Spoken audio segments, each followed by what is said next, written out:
মানে এটা ছিল ছাত্রদলের আসলে ডাকসু বানচাল করা একটা চক্রান্ত। হলগুলোতে ছাত্র রাজনীতি না করে থাকো তাহলে হল কমিটি কোন জায়গায় থেকে দিলা? এটা কি আকাশ থেকে পড়ছে?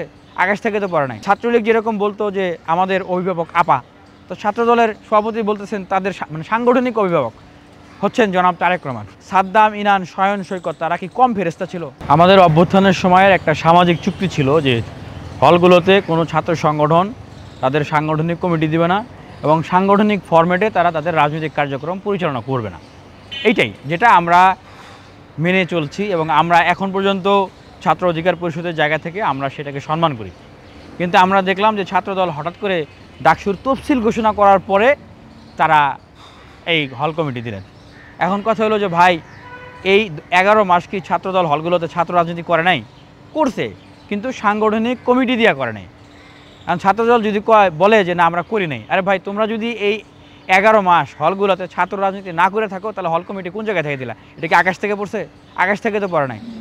তোমরা যে হলে হলে ছাত্রদলের অনেকগুলো হলে পানির ফিল্টার ছাত্ররা ভেঙে ফেলছে, তো তোমরা হলে যদি কাজ না করে থাকো তাহলে তোমাদের পানির ফিল্টার কোন জায়গা থেকে আসলো?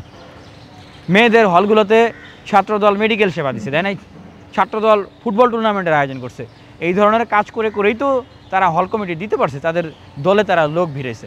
এখন শিক্ষার্থীদের এতদিন কিন্তু খুব ছিল না, তারা বরঞ্চ বিভিন্ন উদ্যোগকে অ্যাপ্রিসিয়েট করছে। ছাত্র শিবির ওই ধরনের কাজ করেছে, আমরাও আমাদের জায়গা থেকে যতটুকু পেরেছি করেছি, মেয়েদের হলগুলোতে ভেন্ডিং মেশিন দিয়েছি। কিন্তু যখন ছাত্রদল হলগুলোতে সাংগঠনিক কমিটি দিল তখনই শিক্ষার্থীদের প্রতিক্রিয়া শুরু হলো। কেন? কারণ বিগত সময়ে হলগুলোতে এরকম ছাত্রলীগের কমিটি ছিল, অন্য অন্য ছাত্র সংগঠনের কমিটি ছিল। এই কমিটির কি করতো? কমিটিগুলো হল প্রশাসনকে প্রভাবিত করতো, ভয় দেখাইতো, ছাত্রদেরকে ভয় দেখাইতো, প্রভাবিত করতো এবং তারা হলের বিভিন্ন ধরনের কার্যক্রম, ক্যান্টিন এই সমস্ত জায়গায় চাঁদাবাজি করতো, প্রভাব বিস্তার করতো। হলের সিটের ক্ষেত্রে তারা সেই প্রভাব বিস্তার করতো, ছাত্রদেরকে তারা সিট দিত, এরকম একটা প্রক্রিয়া। তো সেই জন্যই তো আসলে শিক্ষার্থীদের এই উদ্বেগের জায়গা। আরেকটা জায়গা আছে যেটা যে ছাত্রলীগ যেরকম বলতো যে আমাদের অভিভাবক আপা, তো ছাত্রদলের সভাপতি বলতেছেন তাদের মানে সাংগঠনিক অভিভাবক হচ্ছেন জনাব তারেক রহমান।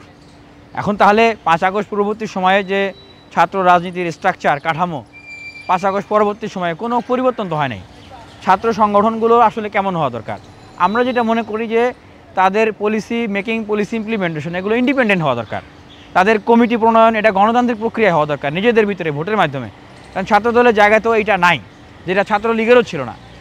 আপা যেটা বলতো, হ্যাঁ, মূল দল থেকে যেটা বলতো ক্যাম্পাসে তারা তাই করতো। 100টা প্রোগ্রাম করলে 100টাই তাদের রাজনৈতিক প্রোগ্রাম, সেটার সাথে শিক্ষার্থীদের অধিকার বা দেশের সংকট নিয়ে কোনো আলোচনা বা কোনো কর্মসূচি ছিল না। এবং ছাত্র দলও যদি একই ফরম্যাটে যায়, যে ওই যে ভাই বাস্তবে একটা কথা বলি, সাদ্দাম, ইনান, শয়ন, সৈকত তারা কি কম ফেরেস্তা ছিল? কম পিসা বুজুর ছিল? সাদ্দামকে তো জারুল দেবতা বলে ডাকতো। মানে ক্যাম্পাসে তাদের এত সুন্দর ইমেজ, মনে হইতো কি যে তারা মনে হয় কোনোদিনই কখনোই ছাত্রদের গায়ে হাত দিবে না। কিন্তু একটা পর্যায়ে কি সত্যি সত্যি কিন্তু হাত কিন্তু দিল, মারলো কিন্তু ছাত্রদেরকে। তো ঠিক ছাত্রদলকেও এখন শিক্ষার্থীরা মনে করতেছে যে ঠিক ছাত্রলীগের মতোই তারা যে কোনো একটা সময় দানবীয় আকার ধারণ করবে যদি কখনো ক্ষমতার প্রশ্ন বা কঠিন কোনো প্রশ্নের সম্মুখীন হয়। যখন মূল দল থেকে তাদের সাংগঠনিক অভিভাবক নির্দেশ দেবে তখন তারা এটা করতে বাধ্য, কারণ এটা না করলে তার পথ থাকবে না। কিন্তু ছাত্রদল যেটা করলেন, উনারা এই সময় এসে এমন একটা কাজ করলেন, এই কাজটা করে উনাদের কাজের এখন দায়ভার আমাদের সবাইকে নিতে হচ্ছে। উনাদের জন্য বিশ্ববিদ্যালয়ে যে ডাকসুর একটা স্থিতিশীল অবস্থা, সেই অবস্থাটাকে একটা অস্থিতিশীল অবস্থার দিকে নিয়ে যাওয়ার প্রক্রিয়া তৈরি করা হয়েছিল। মূলত যেটা হয়েছিল বাস্তবতা, মানে এটা ছিল ছাত্রদলের আসলে ডাকসু বানচাল করা একটা চক্রান্ত, যেটা ছাত্রদলের সাধারণ সম্পাদক নাসির ভাই নিজেই স্বীকার করেছেন।